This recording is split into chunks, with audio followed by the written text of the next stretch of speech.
This facility was shut down 32 years ago. No generators. No power lines. No one inside for decades.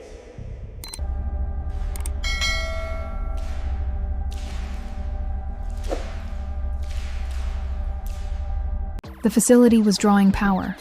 That was impossible. According to federal shutdown records, every circuit had been disconnected 32 years ago. Main lines severed, backup systems drained, transformers removed. And yet, during a routine seismic stability review, a remote grid monitoring station detected a repeating electrical pull beneath a patch of empty land.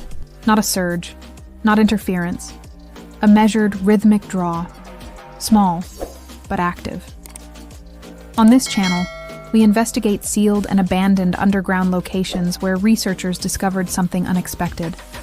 This wasn't an urban legend. It wasn't a classified bunker rumor circulating online. It was a documented anomaly tied to a decommissioned underground environmental research complex built during the Cold War era.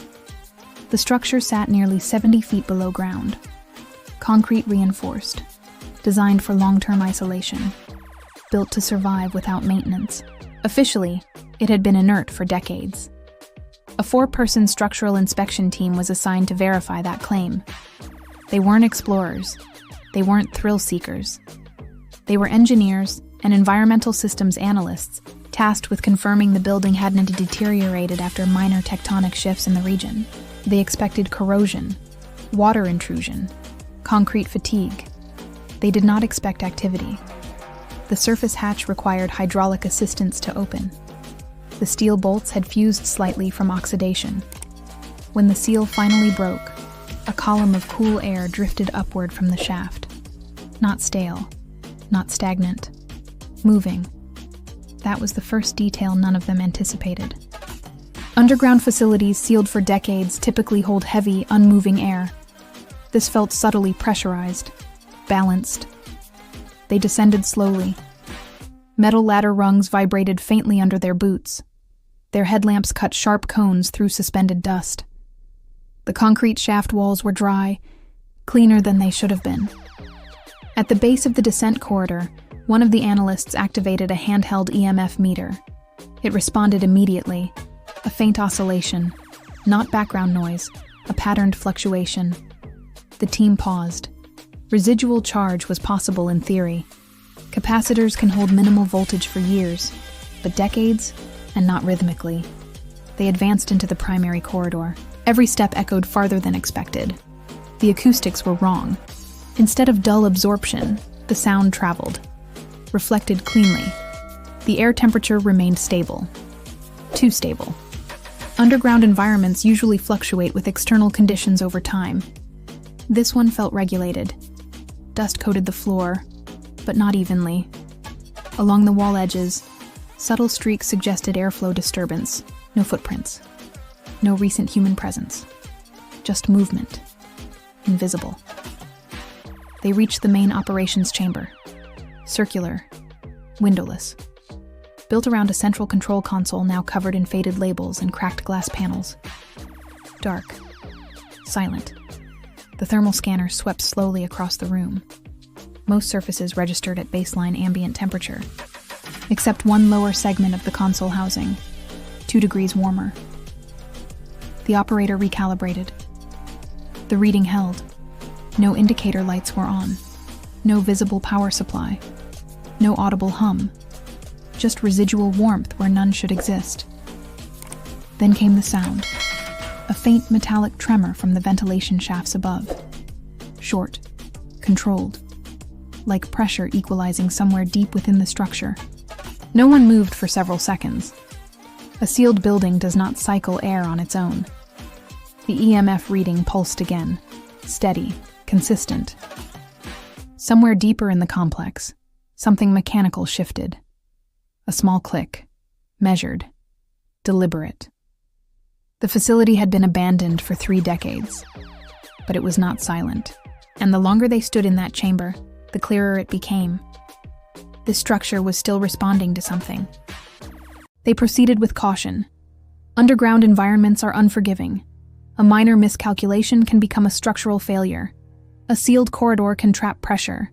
A compromised support beam can collapse without warning. If the facility was active in any capacity, it introduced variables. Variables underground are risk.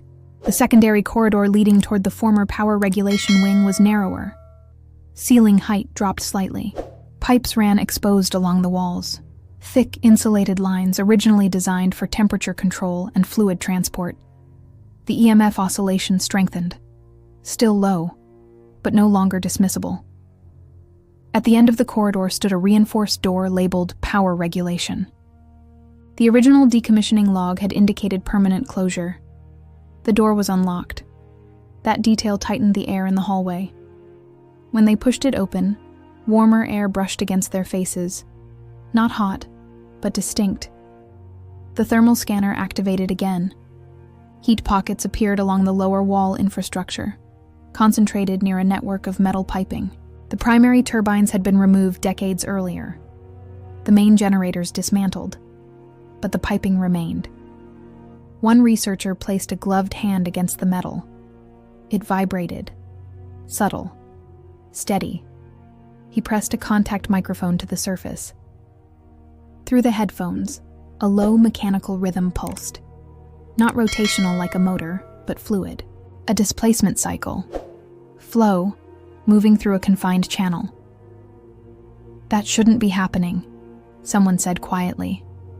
There were no external power feeds, no scheduled reactivation, no maintenance access in over 30 years. And yet, something was moving. Across the room, a small auxiliary indicator bulb flickered once, then went dark. The flicker lasted less than a second, but it was real. They documented it carefully. Suddenly, a handheld monitor beeped. A temporary motion sensor they had placed in the previous corridor had triggered. They turned immediately. The hallway behind them was empty. No movement, no sound. They checked dust patterns near the entrance threshold. Slight displacement, as if air had shifted quickly through the space. Ventilation grates overhead emitted another faint tremor. Airflow ribbons tied earlier to measure static conditions were no longer hanging straight down. They were moving, cycling air. But without a powered system, the implications were unsettling. Underground airflow can signal pressure imbalance. Pressure imbalance can stress structural joints. In aging facilities, that can mean cracks widening invisibly. They moved deeper. The rear annex corridor narrowed further. Concrete seams showed faint hairline fractures. Not catastrophic, but noticeable. Every vibration now felt heavier, more present. At the end of the annex sat a smaller control room overlooking a vertical shaft through reinforced glass. The thermal scanner brightened again, heat rising from below, steady, consistent. They approached the floor grate near the observation window. Warm air drifted upward. No chemical odor, no combustion trace, just temperature variance. And beneath it, that same rhythmic pulse. Fluid. Moving. The team leader considered the risk. Vertical shafts amplify structural stress. Temperature differences can cause expansion. If subterranean water had infiltrated the system, long-term corrosion could weaken load-bearing supports. Remaining deeper without understanding the source meant exposure. They were 70 feet below ground. Concrete above them aging. Systems partially active. Unknown interactions underway. He made the call. They would not descend further into the vertical shaft. Not without external monitoring and structural reinforcement assessment. As they turned to leave, the auxiliary indicator bulb flickered again. Longer this time. Then darkness. The vibration continued behind them as they exited the power wing. Measured. Persistent. The facility was not decaying passively. It was functioning, at a level too subtle to notice from the surface, but undeniable underground. Analysis began immediately after resurfacing. Data logs were reviewed, thermal readings mapped, acoustic recordings enhanced. Blueprints from the original construction era were retrieved from archives. Buried in older schematics was a detail most modern oversight teams had overlooked. A passive groundwater diversion system integrated into the facility's foundation. During initial construction, engineers had discovered a shallow geothermal gradient beneath the site. Not strong enough for energy production, but sufficient to influence subsurface temperature distribution. Rather than eliminate it, they incorporated it. A network of narrow conduits allowed groundwater to circulate slowly beneath the structure, stabilizing internal climate conditions. When the facility was decommissioned, primary turbines and generators were removed, but the groundwater channels were not. Over decades, natural seepage resumed.